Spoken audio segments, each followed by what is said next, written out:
পাকিস্তান ও আফগানিস্তানের মধ্যে শান্তি আলোচনা ব্যর্থ হওয়ার পর দুই দেশের মধ্যে আবার উত্তেজনা তৈরি হয়েছে। যদিও সীমান্ত এখন শান্ত আছে, তবে একে অপরের বিরুদ্ধে কথার লড়াইয়ে লিপ্ত রয়েছে।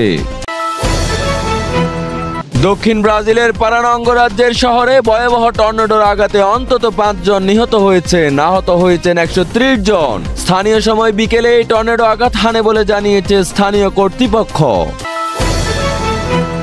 খুব তাড়াতাড়ি ইউক্রেনের গুরুত্বপূর্ণ শহর দখলের পথে রাশিয়া। ইউক্রেনের প্রেসিডেন্ট জেলেনস্কি জানিয়েছেন, ডনবাস অঞ্চলের পুনঃনিয়ন্ত্রণ নেওয়ার অংশ হিসেবে পূর্বাঞ্চলের শহর যত দ্রুত সম্ভব দখল করতে চাইছে রাশিয়া। যুক্তরাষ্ট্রের হামলার সংখ্যার মধ্য দিয়ে রাশিয়ার কাছে সামরিক সহায়তা চেয়েছে ভেনেজুয়েলা। জবাবে রাশিয়া জানিয়েছে তাদের মিত্র দেশকে সহায়তা করতে প্রস্তুত আছে তারা। অবরুদ্ধ গাজা উপত্যকায় ইসরায়েলি গণহত্যা যুদ্ধে নিহত ফিলিস্তিনের সংখ্যা 69,000 ছাড়িয়ে গেছে। গাজা স্বাস্থ্য মন্ত্রণালয় জানিয়েছে 2023 সালের 7 অক্টোবর থেকে উপত্যকা জুড়ে নিহতের সংখ্যা বেড়ে মোট 69,169 জনে দাঁড়িয়েছে। আফ্রিকার 36টি দেশের 1,400 জনেরও বেশি রাশিয়ার পক্ষে ইউক্রেনের বিরুদ্ধে যুদ্ধ করছে। ইউক্রেনের পররাষ্ট্রমন্ত্রী আন্দ্রেই সাইবিহা এই দাবি করেছেন। তিনি আফ্রিকার সরকারগুলোর প্রতি আহ্বান জানিয়েছেন তারা যাতে তাদের নাগরিকদের এই যুদ্ধে যোগ না দিতে সতর্ক করে। দর্শক, এতক্ষণ শুনছিলেন শিরোনাম, এবার বিস্তারিত। যুদ্ধ লাগলে বৃদ্ধ যুবক সবাই লড়াইয়ে নামবে, আফগান মন্ত্রীর হুঁশিয়ারি। তুরস্কের ইস্তাম্বুলে পাক আফগান প্রতিনিধিরা নতুন করে বৈঠকে বসেন। গত শুক্রবারও আলোচনা হয়, তবে শনিবার জানা যায় এই আলোচনা ব্যর্থ হয়েছে। পাকিস্তান যদি কোনো হামলা চালায় এবং যদি কোনো যুদ্ধ বাঁধে তাহলে কঠোর পরিণতি ভোগ করতে হবে বলে হুঁশিয়ারি করে দিয়েছেন উপজাতীয় সীমান্ত মন্ত্রী নুরুল্লাহ নুরি। তিনি বলেন, আফগানদের ধৈর্য পরীক্ষা করবেন না। যদি যুদ্ধ বাঁধে আফগানিস্তানের বৃদ্ধ ও যুবক উভয়ই লড়াইয়ে যুক্ত হবে। এর আগে আফগান সরকারের মুখপাত্র জবিহুল্লাহ মুজাহিদ অভিযোগ করেন, আলোচনা নিয়ে পাকিস্তানের মধ্যে সিরিয়াসনেসের অভাব রয়েছে। এছাড়া পাকিস্তানকে তাদের অভ্যন্তরীণ নিরাপত্তার জন্য আফগানিস্তানকে দায়ী করতে দেওয়া হবে না বলে হুঁশিয়ারি দেন জবিউল্লাহ। তিনি বলেন, আল্লাহ ও সাধারণ মানুষের সহায়তায় আফগানিস্তান তার ভৌগোলিক অখণ্ডতা অক্ষুণ্ণ রাখবে। তালেবান সরকার জানিয়েছে সর্বশেষ আলোচনা ব্যর্থ হলেও যুদ্ধবিরতি অক্ষুণ্ণ থাকবে। আলোচনা ব্যর্থ হওয়ার জন্য পাকিস্তানের অসহযোগিতামূলক এবং দায়িত্বহীনতাকে দায়ী করছে তারা। টানা কয়েকদিনের রক্তক্ষয়ী সংঘর্ষের পর গত 19 অক্টোবর কাতারের রাজধানীর দোহায় বৈঠকে বসে দুই দেশের সরকার। এরপর ওই দিনই যুদ্ধবিরতিতে সম্মত হয় তারা। আলোচনা ব্যর্থ হওয়ার দায় পাকিস্তানের উপর দিয়ে জবিউল্লাহ মুজাহিদ বলেছেন, আলোচনার সময় পাকিস্তানি পক্ষ তাদের সব নিরাপত্তার দায় আফগানিস্তান সরকারের উপর চাপাতে চেয়েছিল, অথচ তারা নিজেদের এবং আফগানিস্তানের কোনো নিরাপত্তার দায়িত্ব নিতে ইচ্ছে দেখায়নি। তিনি আরো বলেন, পাকিস্তানের প্রতিনিধিদের অসহযোগিতামূলক এবং দায়িত্বহীন আচরণের কারণে আলোচনা কোনো ফলাফল পাওয়া যায়নি।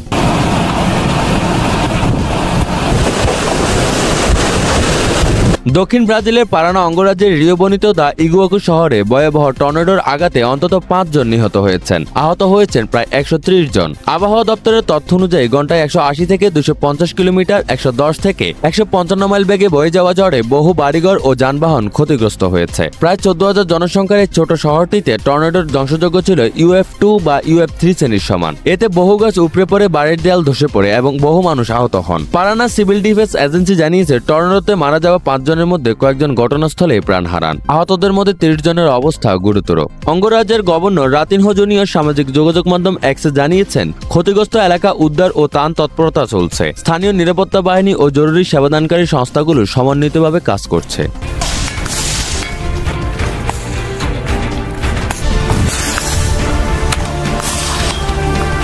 খুব তাড়াতাড়ি ইউক্রেনের গুরুত্বপূর্ণ শহর দখলের পথে রাশিয়া। ইউক্রেনের প্রেসিডেন্ট জেলেনস্কি জানিয়েছেন, ডনবাস অঞ্চলের পুনঃনিয়ন্ত্রণ নেওয়ার অংশ হিসেবে পূর্বাঞ্চলীয় শহর যত দ্রুত সম্ভব দখল করতে চাইছে রাশিয়া। সুপ্রিম কমান্ডার ইন চিফের সঙ্গে বৈঠকের পর তিনি এই মন্তব্য করেন। জেলেনস্কি বলেন, বর্তমান শহরের অভ্যন্তরে প্রায় 314 রুশ সেনা অবস্থান করছে এবং সেখানে ঘাঁটি গেড়েছে। গত 3 দিনে পোক্রোভস্কের রুশ বাহিনী 220 বার আক্রমণ চালিয়েছে বলে জানিয়েছে ইউক্রেনীয় বাহিনী। তিনি আরো বলেন, রাশিয়া চায় যুক্তরাষ্ট্রের শক্তিশালী সিদ্ধান্ত নেওয়ার আগে কিছু সামরিক সাফল্য দেখাতে, তাই তারা পোক্রোভস্ককে প্রতীকী বিজয় হিসেবে তুলে ধরতে চাইছে। যুদ্ধ শুরুর পর থেকে রাশিয়া প্রতি মাসে 27 থেকে 28 হাজার সেনা হতাহত হয়েছে বলে অনুমান করেন ইউক্রেনীয় প্রেসিডেন্ট। এর প্রধান কারণ হিসেবে তিনি ড্রোন ব্যবহারের বৃদ্ধি উল্লেখ করেন। তিনি জানান, দেশীয়ভাবে ম্যাভিক ধরনের ড্রোনের বৃহৎ উৎপাদন শিগগিরই শুরু হবে এবং এর জন্য অর্থায়িত চুক্তির প্রস্তুতি চলছে। হাঙ্গেরির প্রধানমন্ত্রী ভিক্টর অবরান এবং মার্কিন প্রেসিডেন্ট ডোনাল্ড ট্রাম্পের বৈঠক নিয়ে মন্তব্য করতে গিয়ে জেলেনস্কি বলেন, তিনি নিশ্চিত অবরান রুশ জ্বালানি ইস্যু নিয়ে কথা বলবেন। তিনি তিনি সতর্ক করে বলেন, ইউক্রেন কোনো আলোচনায় সমর্থন দেবে না যদি তা বাস্তব ফল ছাড়া কেবল রাজনৈতিক বা নির্বাচনী স্বার্থে চলে। জেলেনস্কি জানান, ইউক্রেন কাজ করছে যেন ইউরোপীয় বাজারে রুশ তেল প্রবেশ বন্ধ করা যায় এবং মস্কো যাতে জ্বালানি রপ্তানি থেকে মুনাফা অর্জন করতে না পারে। যুক্তরাষ্ট্রের হামলার শঙ্কার মধ্য দিয়ে রাশিয়ার কাছে সামরিক সহায়তা চেয়েছে ভেনেজুয়েলা। জবাবে রাশিয়া জানিয়েছে তারা তাদের মিত্র দেশকে সহায়তা করতে প্রস্তুত আছে। ভেনেজুয়েলার প্রেসিডেন্ট নিকোলাস মাদুরো মস্কোর কাছে তাদের সুখোই যুদ্ধবিমান মেরামত, রাডার সিস্টেম আপগ্রেড এবং মিসাইল ব্যবস্থা দিতে আহ্বান জানান। এর জবাবে রুশ পররাষ্ট্র মন্ত্রণালয়ের মুখপাত্র মারিয়া জাকারোভা এক সংবাদ সম্মেলনে জানান, ভেনেজুয়েলাকে সহায়তা করতে প্রস্তুত তারা। এছাড়া ক্যারিবিয়ান অঞ্চলে কোনো ধরনের উস্কানি সৃষ্টি না করতে সতর্কতা দেন তিনি। যুক্তরাষ্ট্র কয়েকদিন ধরেই ওই অঞ্চলে সেনা উপস্থিতি বাড়িয়েছে, সঙ্গে নিজেদের সবচেয়ে বড় যুদ্ধ বিমানবাহী রণতরী নিয়ে গেছে। আশঙ্কা করা যাচ্ছে ভেনেজুয়েলার ভিতরে হামলার প্রস্তুতি নিচ্ছেন তারা। এ সময় রাশিয়ার কাছে সহায়তা চেয়েছেন ভেনেজুয়েলার প্রেসিডেন্ট। মাদক চোরাচালান রোধে ভেনেজুয়েলার যথেষ্ট পদক্ষেপ না নেওয়ার অভিযোগ করে আসছে যুক্তরাষ্ট্র। সেই পরিপ্রেক্ষিতে ক্যারিবিয়ান সাগরে ভেনেজুয়েলার উপকূলে 8টি জাহাজ, একটি পারমাণবিক শক্তিচালিত সাবমেরিন ও 10,000 সেনা মোতায়েন করেছে ওয়াশিংটন। ট্রাম্প প্রশাসনের দাবি, ভেনেজুয়েলার প্রেসিডেন্ট নিকোলাস মাদুরোর মাদক ও সন্ত্রাস সম্পর্কিত কার্যক্রম ভেঙে দেয়াই তাদের লক্ষ্য। এদিকে ভেনেজুয়েলার রাষ্ট্রপতি নিকোলাস মাদুরো বারবার বলছেন, মার্কিন যুক্তরাষ্ট্রের সবচেয়ে গুরুতর আক্রমণের হুমকির মুখোমুখি পড়েছে তার দেশ। এই অবস্থায় রাশিয়ার সরকার বলছে, মস্কো তার অংশীদারের অনুরোধের যথাযথ প্রক্রিয়া জানাতে প্রস্তুত রয়েছে।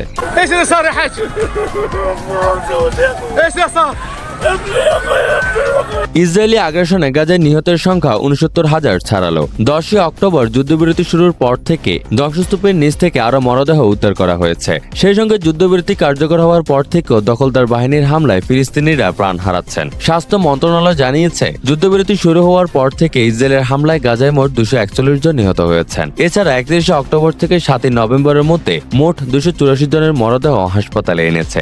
গত 3 দিনে 10টি মৃতদেহ আনা হয়েছে, যাদের মধ্যে 9 জনকে ধ্বংসস্তূপ থেকে উদ্ধার করা হয়েছে এবং 1 জন নতুন নিহত হয়েছেন। মন্ত্রণালয়ের আরো বিবৃতিতে বলা হয়েছে, বিপুল সংখ্যক ফিলিস্তিনি নিখোঁজ রয়েছেন। উদ্ধার সরঞ্জাম না থাকায় মৃতদেহগুলো উদ্ধারে বিলম্ব হচ্ছে। প্রসঙ্গত, গত বছরের নভেম্বরে আন্তর্জাতিক অপরাধ আদালত গাজায় যুদ্ধ অপরাধ এবং মানবতাবিরোধী অপরাধের জন্য নেতানিয়াহু তার প্রাক্তন প্রতিরক্ষা মন্ত্রী ইয়োব গ্যালান্টের বিরুদ্ধে গ্রেপ্তারি পরোয়ানা জারি করে। উপত্যকা জুড়ে যুদ্ধের জন্য ইসরায়েল আন্তর্জাতিক বিচার আদালতে গণহত্যার মামলার মুখোমুখি।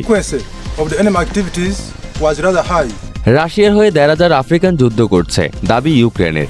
আফ্রিকার 36টি দেশের 1,400 জনেরও বেশি মানুষ রাশিয়ার পক্ষে ইউক্রেনের বিরুদ্ধে যুদ্ধ করছে।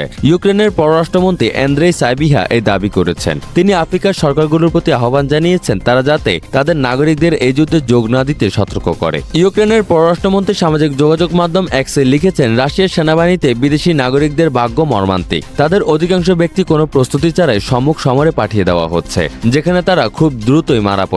তিনি আরো বলেন, অধিকাংশ বারাটে সেনা 1 মাসের বেশি বাঁচেন না। আল্লাহ হাফেজ।